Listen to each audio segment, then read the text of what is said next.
Mesdames et messieurs, bonsoir et bienvenue dans votre émission La vie de la jeunesse. La vie de la jeunesse est une émission qui vient d'être neutre. Aujourd'hui, nous parlons sur un sujet qui est d'actualité, la conférence d'entente nationale aujourd'hui. Nous voulons savoir la vie de la jeunesse. Est-ce que cette conférence va apporter quelque chose pour la mise en œuvre de l'accord pour la paix? Voilà les questions que nous allons débattre aujourd'hui avec nos invités. Il s'agit d'Ibrahim Sako, qui est journaliste. Et notre deuxième invité, c'est M. Sibri Konaté, journaliste aussi. Notre troisième invité est M. Suleiman Siribé. Voilà, mesdames et messieurs, nos trois invités aujourd'hui pour en débattre les sujets de la conférence d'entente nationale. Alors, nous allons commencer par poser notre première question à M. Sako. M. Sako, pour vous, quelle est l'importance de cette conférence d'entente nationale? Merci, monsieur le journaliste Kassim Diallo. Bon, à mon avis, cette conférence peut avoir une importance, comme ça peut ne pas avoir aussi. D'abord, je salue le gouvernement malien pour les belles initiatives. Mais à notre point de vue, la façon dont la conférence s'est déroulée, je peux dire que ça peut apporter quelque chose comme ça ne peut pas apporter. Parce qu'il y a eu... Pourquoi vous dites que ça peut apporter quelque chose et que ça ne peut pas apporter quelque chose? On a besoin des éclaircissements. Bon, bref, je dirais que c'est une belle initiative. Mais certes, la façon dont les partis qui ont été cités pour adhérer à la conférence, dont tout le monde n'a pas pu se présenter, donc on peut dire que ça peut nous apporter... Quels sont les partis qui ne sont pas présentés à la conférence?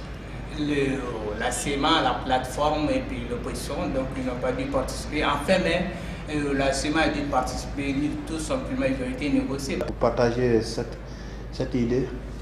Oui, en fait, je partage cette même idée avec Sako. Il a tout à fait raison.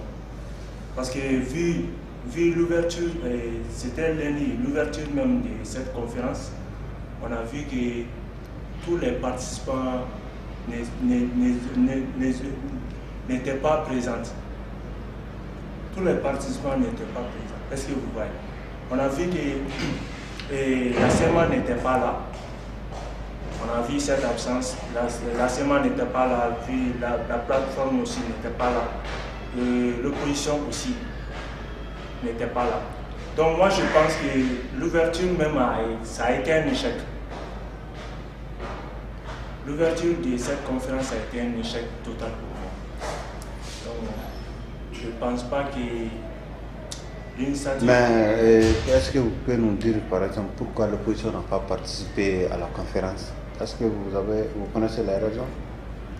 Bon, la raison, bon, moi je ne suis pas informé du tout de ça.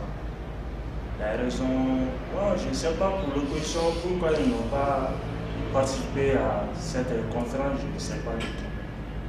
Je ne sais pas. Ok, nous allons revenir à vous. Alors, M. Sibri Konaté, maintenant, alors, quel est votre avis par rapport à cette conférence d'entente nationale?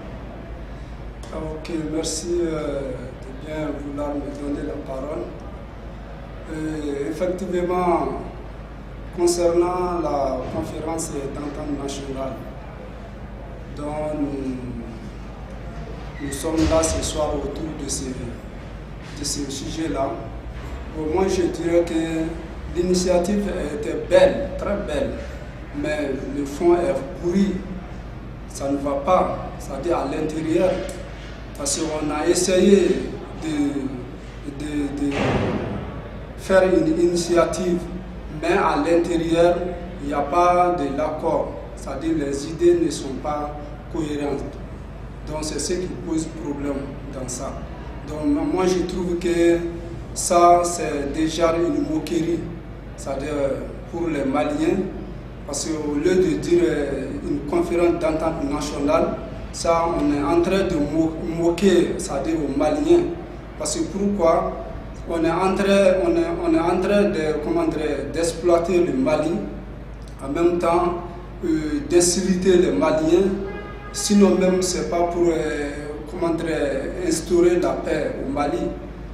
Pourquoi? C'est-à-dire qu'une minorité du nord du Mali, ça peut s'imposer, c'est-à-dire à tout le Mali, jusqu'à ce que leur participation à la conférence d'entente nationale soit négociée, jusqu'à payer même selon les informations. On a essayé de donner 200 millions à la plateforme et 200 millions à la CIMA. Donc tout ça, avec ça c'est déjà une mésentente et non une entente. Parce que les autres qui sont là et qui vont apprendre la nouvelle là, ils vont se demander est-ce que ça c'est d'ailleurs sérieux? Est-ce que ça c'est d'ailleurs une instauration de paix dans un pays? Acheter, négocier, c'est-à-dire une minorité jusqu'à leur payer 200 millions et les autres qui sont là, qu'est-ce qu'ils vont dire? Ok, alors qu'est-ce que vous reprochez à l'État? Qu'est-ce qui n'a pas marché dans cette organisation? Ce qui n'a pas marché dans cette organisation, c'est l'État même. Parce que moi je vais indexer l'État malien. C'est le gouvernement qui n'est pas en train de jouer son rôle. Qu'est-ce que le gouvernement devrait faire? Le gouvernement devait dire que s'il ne participe pas, c'est-à-dire à la conférence d'entente nationale, il devait donner son ordre et les forcer, les obliger. Et face aux organisations africaines et onisiennes qui sont ici sur cette terre malienne, donc maintenant, et ils devaient dire quelque chose. Parce que ils sont là pour intervenir entre le gouvernement et les groupes armés. Mais on ne doit pas donner l'opportunité totale aux groupes armés et donner la fight au gouvernement. Sinon ça serait déjà le contraire. Si on est là pour le pays, donc on doit réagir vis-à-vis à l'intérêt du pays et non à l'intérêt d'une minorité.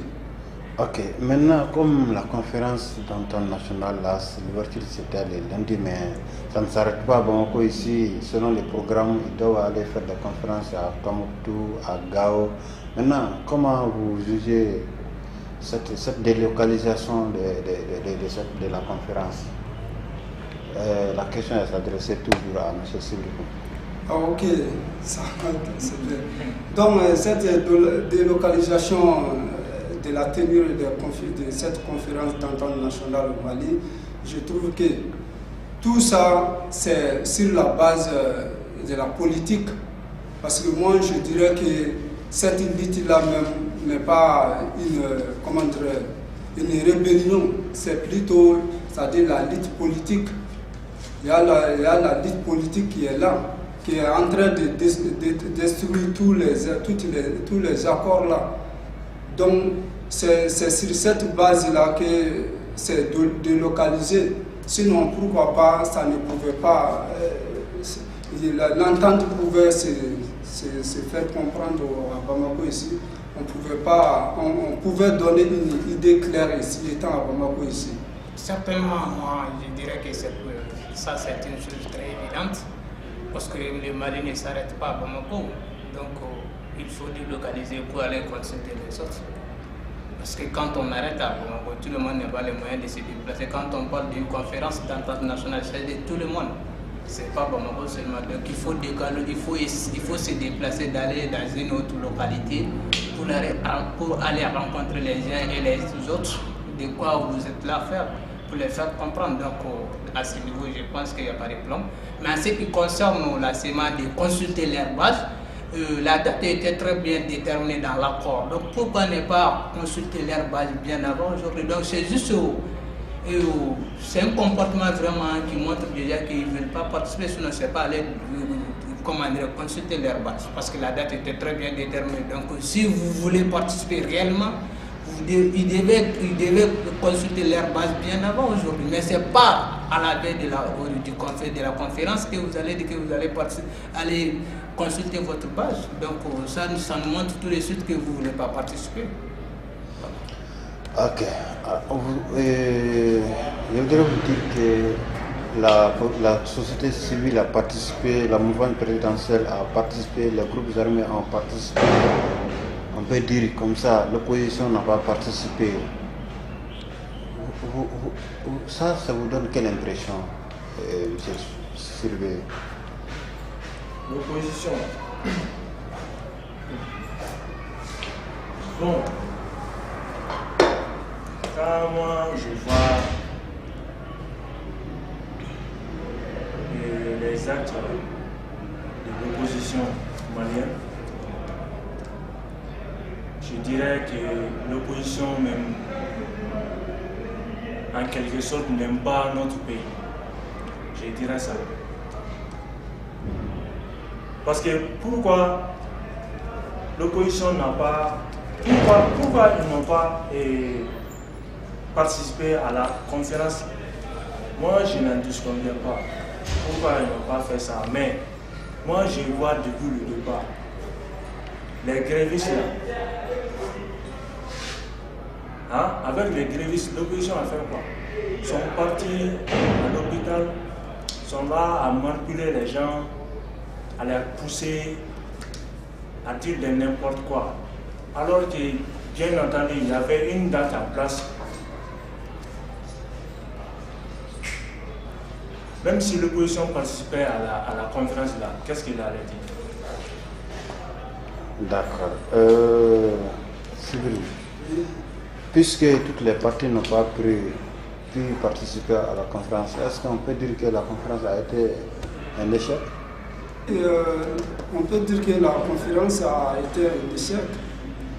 Parce que si nous parlons d'une conférence d'entente nationale, comme M. Sako vient de dire là, ça concerne tout le Mali. Et s'il y a l'opposition, parce qu'au Mali, si l'opposition, c'est un certain nombre de partis, donc si elle n'a pas participé, donc ça c'est déjà un problème. Mais ça montre à la population que l'opposition ne veut pas, c'est que le Mali soit, la tension du Mali soit abaissée. Sinon, si son souci est que le Mali soit abaissé, c'est à travers les tensions et autres choses, donc l'opposition devait participer pour donner son avis par rapport à la régularisation du problème du Mali. Donc moi je trouve que la non-participation de l'opposition à la conférence d'entente nationale a été déjà un échec. Voilà. Nous sommes pratiquement à la fin de notre émission, la vie de la jeunesse qui était consacrée aujourd'hui sur la conférence d'entente nationale. Chacun a donné son point de vue, donc nous allons continuer à avoir la vie de la jeunesse encore, parce que la jeunesse est l'avenir de ce pays. Il faut que la jeunesse s'implique. Donc merci beaucoup et à la prochaine.